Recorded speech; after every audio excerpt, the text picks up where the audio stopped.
l'œuvre de Dieu, le tempérament de Dieu et Dieu lui-même.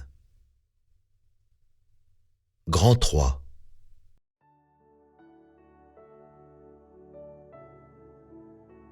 « 9. Jésus accomplit des miracles. Petit 1. Jésus nourrit les 5000. Jean, chapitre 6, versets 8 à 13.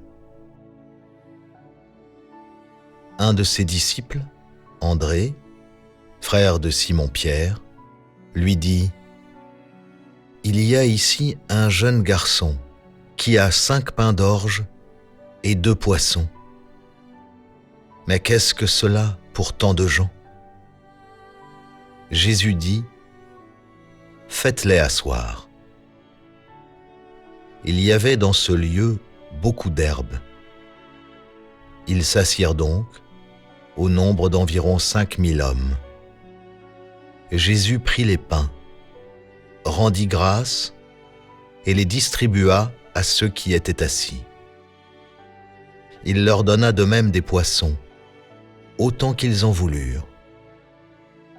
Lorsqu'ils furent rassasiés, il dit à ses disciples : « Ramassez les morceaux qui restent, afin que rien ne se perde. » Ils les ramassèrent donc, et ils remplirent 12 paniers avec les morceaux qui restèrent des 5 pains d'orge, après que tous eurent mangé. Petit 2. La résurrection de Lazare glorifie Dieu. Jean, chapitre 11, versets 43 et 44. Ayant dit cela, il cria d'une voix forte : « Lazare, sors !» Et le mort sortit, les pieds et les mains liés de bandes, et le visage enveloppé d'un linge. Jésus leur dit : « Déliez-le et laissez-le aller. » Parmi les miracles accomplis par le Seigneur Jésus, nous avons choisi seulement ces 2-là, car ils illustrent bien ce dont je voudrais parler maintenant. Ces 2 miracles sont vraiment incroyables et très représentatifs des miracles du Seigneur Jésus durant l'ère de la grâce. Tout d'abord, regardons le premier passage. Jésus nourrit les 5000. Quelle sorte de concept exprime 5 pains et 2 poissons ? Pour combien de personnes 5 pains et 2 poissons seraient-ils suffisants ? Si vous prenez comme mesure l'appétit d'une personne ordinaire, ce serait seulement suffisant pour 2 individus. C'est le concept le plus basique de 5 pains et de 2 poissons. Toutefois, il est écrit dans ce passage que 5 pains et 2 poissons nourrirent combien de gens ? C'est écrit de cette manière dans les Écritures. Il y avait dans ce lieu beaucoup d'herbes. Ils s'assirent donc, au nombre d'environ 5000 hommes. Comparé à 5 pains et 2 poissons, 5000 est-il un grand nombre ? Qu'est-ce que ça signifie que ce nombre soit si grand ? D'un point de vue humain, répartir 5 pains et 2 poissons entre 5000 personnes serait impossible, car la différence entre les 2 est trop grande. Même si chaque personne prenait seulement une bouchée minuscule, ce serait toujours insuffisant pour 5000 personnes. Mais là, le Seigneur Jésus réalise un miracle. Non seulement il permit aux 5000 personnes de manger à leur faim, mais il en restait. Les Écritures disent : « Lorsqu'ils furent rassasiés, il dit à ses disciples : « Ramassez les morceaux qui restent, afin que rien ne se perde. » Ils les ramassèrent donc, et ils remplirent 12 paniers avec les morceaux qui restèrent des 5 pains d'orge, après que tous eurent mangé. Ce miracle permit aux gens de voir l'identité et le statut du Seigneur Jésus, de voir aussi que rien n'est impossible à Dieu. Ils virent la réalité de l'omnipotence de Dieu. 5 pains et 2 poissons furent suffisants pour en nourrir 5000. Mais s'il n'y avait pas eu de nourriture, Dieu aurait-il été capable de nourrir 5000 personnes? Bien sûr qu'il aurait pu. C'était un miracle. Donc, inévitablement, les gens sentirent que c'était incompréhensible et sentirent que c'était incroyable et mystérieux. Mais pour Dieu, accomplir une telle chose n'était rien. Puisque c'était une chose ordinaire pour Dieu, pourquoi en faire un sujet particulier d'interprétation? Car ce qui se trouve derrière ce miracle contient la volonté du Seigneur Jésus, qui n'a jamais été découverte par les hommes. D'abord, essayons de comprendre quel type de personnes étaient ces 5000. Étaient-ils ceux qui suivaient le Seigneur Jésus? D'après les Écritures, nous savons qu'ils n'étaient pas ceux qui le suivaient. Savaient-ils qui était le Seigneur Jésus? Certainement pas. Tout du moins, ils ne savaient pas que la personne debout devant eux était Christ.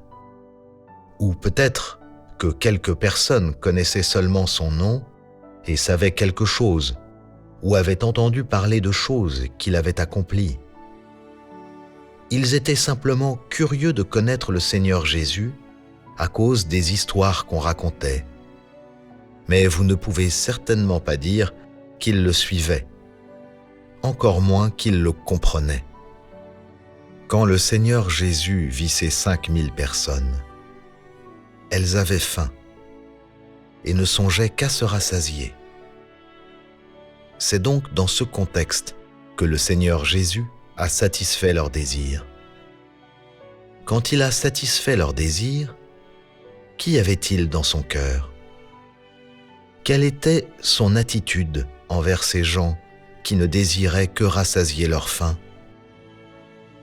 À ce moment-là, les pensées du Seigneur Jésus et son attitude avaient à voir avec le tempérament et l'essence de Dieu.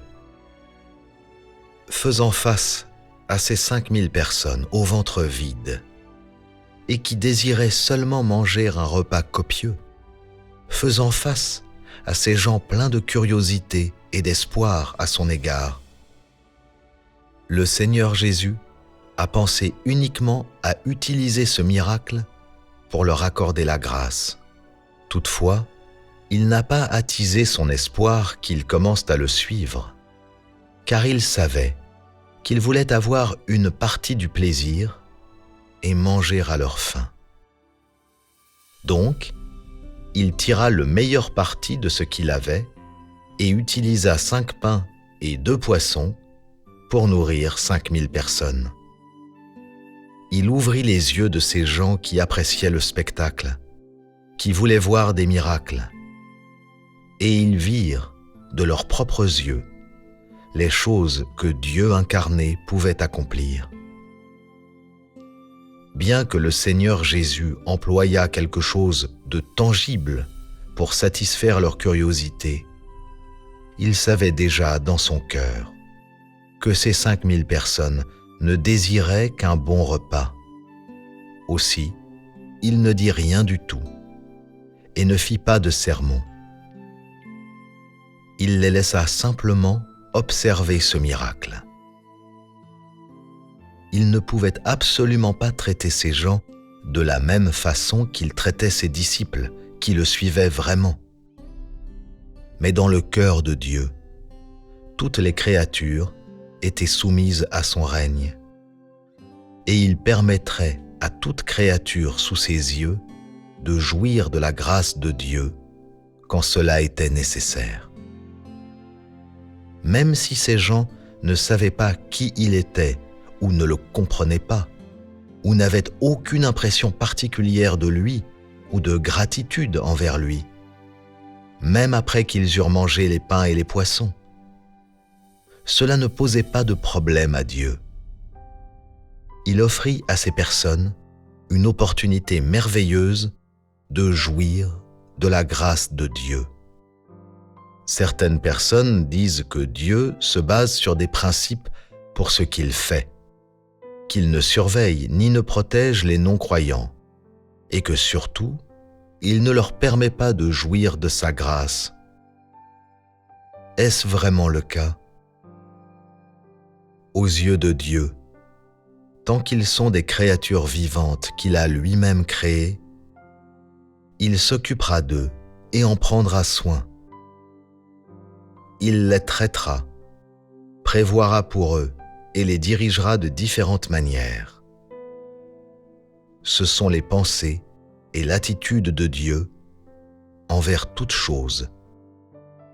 Même si les 5000 personnes qui mangèrent les pains et les poissons ne prévoyaient pas de suivre le Seigneur Jésus, il ne fut pas strict avec eux. Une fois qu'ils eurent mangé à leur faim, savez-vous ce que fit le Seigneur Jésus? Leur fit-il un sermon? Où est-il allé après avoir fait cela? Les Écritures n'indiquent pas qu'il ait dit quoi que ce soit. Quand il eut terminé son miracle, il s'en alla tranquillement. Alors, exigea-t-il quelque chose de ces gens? Y avait-il de la haine? Il n'y avait rien de tout cela. Il ne voulait simplement pas prêter davantage attention à ces gens qui ne pouvaient pas le suivre, et à ce moment-là, son cœur était douloureux, parce qu'il avait vu la dépravation du genre humain, et qu'il avait senti un rejet de la part des hommes. Quand il voyait ces gens, ou qu'il était avec eux, la stupidité et l'ignorance humaine le rendaient très triste, et son cœur se serrait. Donc, il voulait seulement quitter ces gens le plus vite possible. Dans son cœur, le Seigneur n'exigeait rien d'eux. Il ne voulait leur prêter aucune attention. Particulièrement, il ne voulait pas dépenser son énergie avec eux, et il savait qu'il ne pouvait pas le suivre. En dépit de tout cela, son attitude envers eux était très claire. Il voulait juste les traiter gentiment et leur accorder la grâce. Telle était l'attitude de Dieu envers chaque créature qui vivait sous son règne. Pour chaque créature, traite-la gentiment, subviens à ses besoins, nourris-la. Pour la bonne raison que le Seigneur Jésus était Dieu incarné, il révéla naturellement la propre essence de Dieu et traita ces personnes gentiment. Il les traita gentiment avec un cœur de miséricorde et de tolérance. Peu importe comment ces gens voyaient le Seigneur Jésus, et peu importe quel genre de résultat il y aurait, il traita simplement chaque créature en se basant sur son rang comme Seigneur de toute la création. Sans exception, ce qu'il révéla était le tempérament de Dieu et ce qu'il a et est. Ainsi, le Seigneur Jésus fit quelque chose, puis il s'en alla tranquillement. Quel aspect du tempérament de Dieu cela représente-t-il? Pourrais-tu dire que cela est la bonté de Dieu? Pourrais-tu dire que Dieu est généreux? Une personne ordinaire pourrait-elle faire cela? Certainement pas. Essentiellement, qui étaient ces 5000 personnes que le Seigneur Jésus a nourries avec 5 pains et 2 poissons? Pourrais-tu dire qu'elles étaient des personnes qui étaient compatibles avec lui? Pourrais-tu dire qu'elles étaient toutes hostiles à Dieu? On peut dire avec certitude qu'elles n'étaient absolument pas compatibles avec le Seigneur et que leur essence était absolument hostile à Dieu. Mais comment Dieu les a-t-il traitées? Il employa une méthode pour dissiper l'hostilité des gens envers Dieu. Cette méthode s'appelle bonté. C'est-à-dire, bien que le Seigneur Jésus les vit comme des pécheurs, aux yeux de Dieu, ils étaient néanmoins sa création. Donc, il traita quand même ces pécheurs avec bienveillance. C'est la tolérance de Dieu. Et cette tolérance est déterminée par la propre identité de Dieu et sa propre essence. Donc c'est quelque chose qu'aucun homme créé par Dieu ne peut faire. Seul Dieu peut accomplir cela.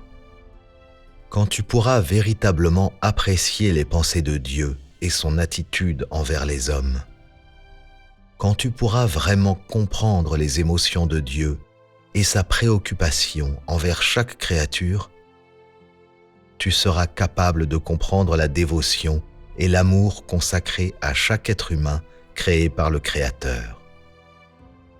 Quand cela arrivera, tu utiliseras 2 mots pour décrire l'amour de Dieu. Quels sont ces 2 mots? Certains disent altruiste et d'autres philanthropique.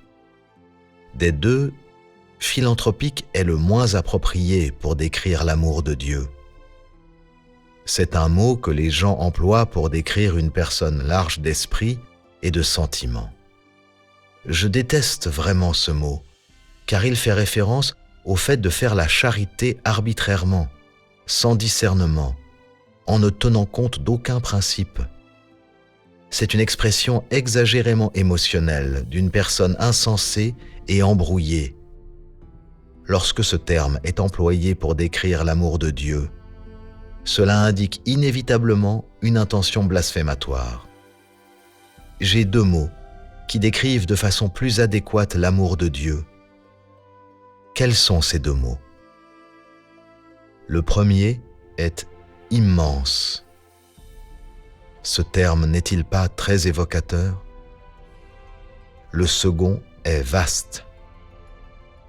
Il y a une signification réelle derrière ces 2 mots que j'emploie pour décrire l'amour de Dieu. Pris au sens premier, immense signifie le volume ou la capacité d'une chose, mais peu importe la grosseur de cette chose, c'est quelque chose que les gens peuvent toucher et voir. C'est parce qu'elle existe, elle n'est pas un objet abstrait et elle donne aux gens une idée de quelque chose de précis et de concret. Peu importe si tu la regardes depuis 1 dimension ou 3, tu n'as pas besoin d'imaginer son existence, car c'est une chose qui existe réellement. Même si l'emploi d'immense pour décrire l'amour de Dieu peut sembler comme une manière de quantifier son amour, néanmoins, il donne aussi le sentiment de quelque chose de non quantifiable.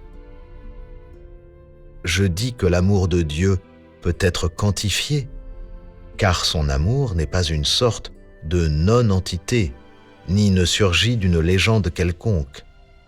Au contraire, c'est quelque chose qui est commun à toutes les choses gouvernées par Dieu et appréciées par toutes les créatures à des degrés divers et de points de vue différents.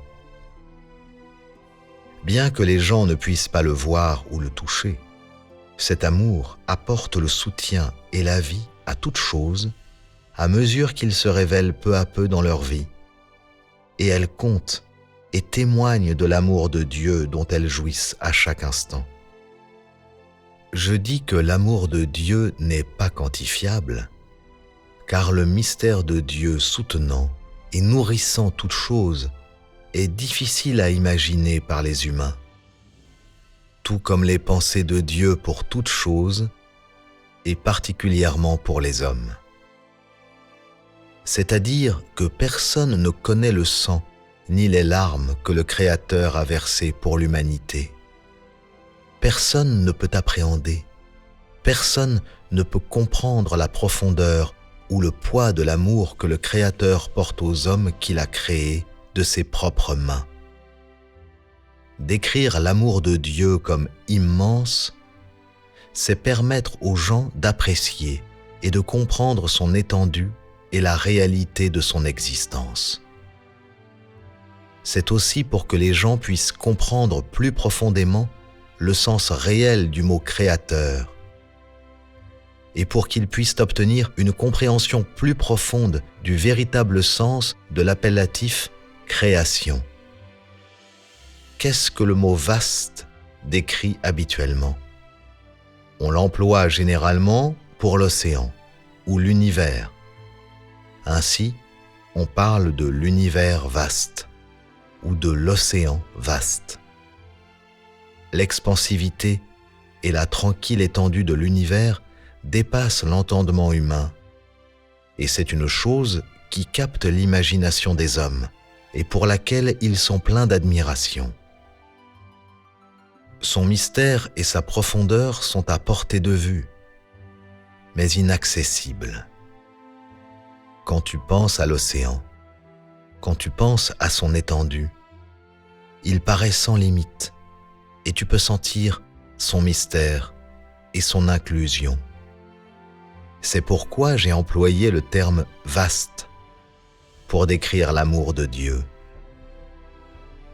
C'est pour aider les gens à sentir comme il est précieux, sentir la profonde beauté de son amour et que le pouvoir de l'amour de Dieu est infini et étendu. C'est pour les aider à sentir la sainteté de son amour et la dignité de Dieu et sa qualité de ne pas pouvoir être offensé qui se révèle par son amour. Maintenant, penses-tu que « vaste » est un mot adéquat pour décrire l'amour de Dieu? L'amour de Dieu peut-il être à la hauteur de ces deux mots, immense et vaste? Absolument. Dans le langage humain, seuls ces deux termes sont relativement aptes, sont relativement pertinents pour décrire l'amour de Dieu. Ne penses-tu pas? Si je te demandais de décrire l'amour de Dieu, utiliserais-tu ces deux mots? Tu ne le pourrais très probablement pas, car ta compréhension et ton appréciation de l'amour de Dieu sont limitées à une perspective plane et ne se sont pas élevées à la hauteur de l'espace tridimensionnel. Aussi, si je te demandais de décrire l'amour de Dieu, tu sentirais que les mots te manquent. Tu serais même bouche bée. Les deux mots dont je t'ai parlé aujourd'hui sont peut-être difficiles à comprendre pour toi, ou peut-être que tu n'es pas d'accord tout simplement. Cela signifie seulement que ton appréciation et ta compréhension de l'amour de Dieu sont superficielles et étriquées. J'ai dit auparavant que Dieu est altruiste. Tu te souviens du mot altruiste? Pourrait-on dire que l'amour de Dieu peut être décrit uniquement comme altruiste? N'est-ce pas trop réducteur? Tu devrais réfléchir davantage à cette question afin d'en retirer quelque chose. Ce qui précède est ce que nous avons vu du tempérament de Dieu et de son essence à partir du premier miracle. Même s'il s'agit d'une histoire que les gens ont lue pendant des milliers d'années, l'intrigue est simple et permet aux gens de comprendre un phénomène simple. Néanmoins, dans cette intrigue simple, nous pouvons voir quelque chose de plus précieux, qui est le tempérament de Dieu et ce qu'il a et est. Ces choses qu'il a et qu'il est représentent Dieu lui-même et sont une expression des propres pensées de Dieu. Quand Dieu exprime ses pensées, il s'agit d'une expression de la voix de son cœur. Il espère qu'il y aura des personnes qui pourront le comprendre, le connaître et saisir sa volonté. Il espère qu'il y aura des personnes qui puissent écouter la voix de son cœur et qui seront capables de coopérer activement pour satisfaire sa volonté. Toutes ces choses que le Seigneur Jésus accomplit étaient une expression silencieuse de Dieu. Maintenant, regardons ce passage. La résurrection de Lazare glorifie Dieu. Quelle est votre impression après avoir lu ce passage? La signification de ce miracle que le Seigneur Jésus accomplit était beaucoup plus grande que celle du miracle précédent, car il n'y a pas de miracle plus stupéfiant que de ramener un homme mort de la tombe. Le Seigneur Jésus, accomplissant cette chose-là, avait une signification exceptionnelle à cette ère. Parce que Dieu avait pris chair, les gens ne pouvaient voir que son apparence physique, son côté concret et son aspect insignifiant. Même si certaines personnes ont vu et compris un peu de son caractère ou certaines forces qu'il semblait avoir, personne ne savait d'où venait le Seigneur Jésus, ce qu'était véritablement son essence et ce qu'il pouvait vraiment faire de plus. Tout cela était inconnu à l'humanité. Trop de gens voulaient une preuve de cela et savoir la vérité. Dieu pouvait-il faire quelque chose pour prouver son identité? Pour lui, cela était très simple. C'était un jeu d'enfant. Il pouvait faire quelque chose n'importe où, n'importe quand pour prouver son identité et son essence. Mais Dieu faisait les choses selon un plan et par étapes. Il ne réalisait pas les choses n'importe comment. Il attendait le bon moment et la bonne opportunité pour que les hommes puissent voir quelque chose de très significatif. Ceci prouvait son autorité et son identité. Ainsi donc, la résurrection de Lazare pouvait-elle prouver l'identité du Seigneur Jésus? Regardons ce passage des Écritures. Ayant dit cela, il cria d'une voix forte, « Lazare, sors !» Et le mort sortit. Quand le Seigneur Jésus a fait cela, il a dit juste une chose, « Lazare, sors !» Lazare sortit alors de sa tombe. Ce miracle se réalisa par une simple phrase proférée par le Seigneur. À ce moment-là, le Seigneur Jésus ne dressa pas un autel et il n'accomplit aucune autre action. Il dit juste une chose. Appellerait-on cela un miracle ou un ordre? Ou bien était-ce un genre de sorcellerie? De prime abord, il semble qu'on pourrait appeler cela un miracle. Et si tu le regardes d'un point de vue moderne, bien sûr que tu pourrais encore l'appeler un miracle. Toutefois, on ne pourrait absolument pas parler d'une incantation pour ramener une âme d'entre les morts, et surtout pas de sorcellerie. Il est juste de dire que ce miracle était la démonstration la plus normale et la plus infime de l'autorité du Créateur. C'est l'autorité et l'habileté de Dieu. Dieu a l'autorité de faire mourir une personne, de faire en sorte que son âme quitte le corps et retourne à Hadès ou à quelque lieu où elle devrait aller. Le moment de la mort d'une personne et le lieu où elle se rend après la mort. Cela est déterminé par Dieu. Il peut faire ceci n'importe quand et n'importe où. Il n'est pas limité par les humains, les événements, les objets, l'espace ou le lieu.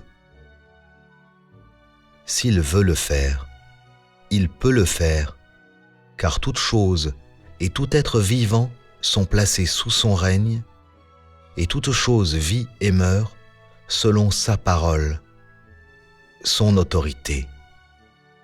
Il peut ressusciter un mort. C'est quelque chose qu'il peut accomplir n'importe quand et n'importe où. C'est l'autorité que seul le Créateur possède. Lorsque le Seigneur Jésus fit quelque chose comme ramener Lazare de la mort, son but était de prouver aux humains et à Satan, et de faire savoir aux humains et à Satan que tout ce qui concerne l'humanité, la vie et la mort des hommes est déterminé par Dieu, et que même s'il était devenu chair, comme toujours, il restait aux commandes du monde physique qui peut être vu, comme du monde spirituel que les hommes ne peuvent pas voir. C'était pour faire savoir aux humains et à Satan que tout ce qui concerne l'humanité n'est pas sous le commandement de Satan. C'était une révélation et une démonstration de l'autorité de Dieu. C'était aussi une manière pour Dieu d'adresser un message à toute chose que la vie et la mort des hommes sont entre les mains de Dieu. La résurrection de Lazare par le Seigneur Jésus, ce genre d'approche était un des moyens pour le Créateur d'enseigner et d'instruire les hommes. C'était une action concrète par laquelle il employa son habileté et son autorité pour instruire l'humanité et soutenir les humains. C'était pour le Créateur un moyen silencieux de permettre aux hommes de voir la vérité qu'il est aux commandes de toutes choses. C'était une façon pour lui de dire aux hommes, par le biais d'actions concrètes, qu'il n'existe pas de salut autrement que par lui. Ce genre de moyen silencieux par lequel il instruit l'humanité dure toujours. Il est indélébile, et il provoqua au cœur des êtres humains un choc et un éclairage qui ne s'éteindra jamais. La résurrection de Lazare glorifia Dieu. Elle eut un profond impact sur chacun des fidèles de Dieu. En chaque personne qui comprend pleinement cet événement, elle enracine la compréhension, la vision que seul Dieu peut commander la vie et la mort des hommes. Bien que Dieu possède ce genre d'autorité, et bien qu'il ait envoyé un message concernant sa souveraineté sur la vie et la mort des hommes par la résurrection de Lazare, il ne s'agissait pas de son œuvre primaire. Dieu ne fait jamais quelque chose qui est dénué de sens. Chaque chose qu'il réalise a une grande valeur. Tout constitue un trésor classique. Faire revenir quelqu'un de sa tombe ne serait absolument jamais pour lui le but ou l'objet principal ou unique de son œuvre. Dieu ne fait rien qui n'ait pas de signification.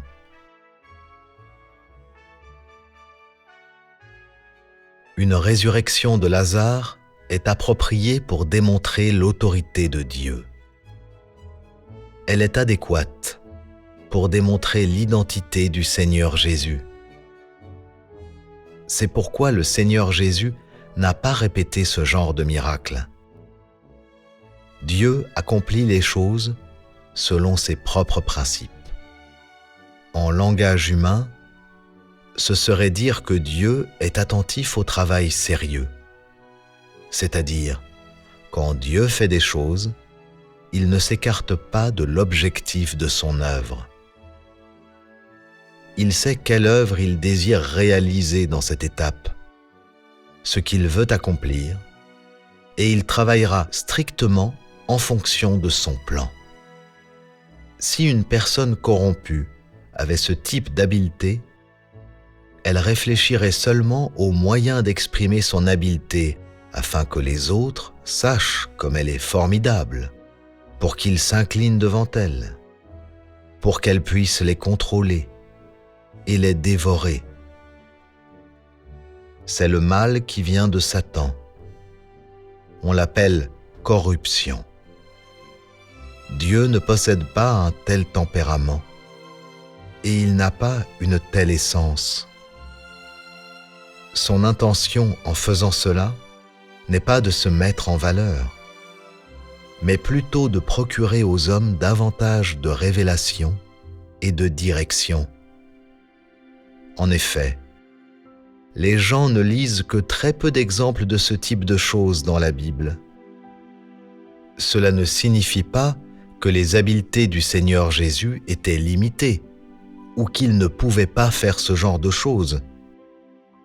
C'est simplement parce que Dieu ne voulait pas le faire, car la résurrection de Lazare par le Seigneur Jésus avait une signification très concrète, et aussi parce que l'œuvre primaire de Dieu devenu chair n'était pas d'accomplir des miracles, n'était pas de ramener les gens de la mort, mais c'était l'œuvre de rédemption de l'humanité.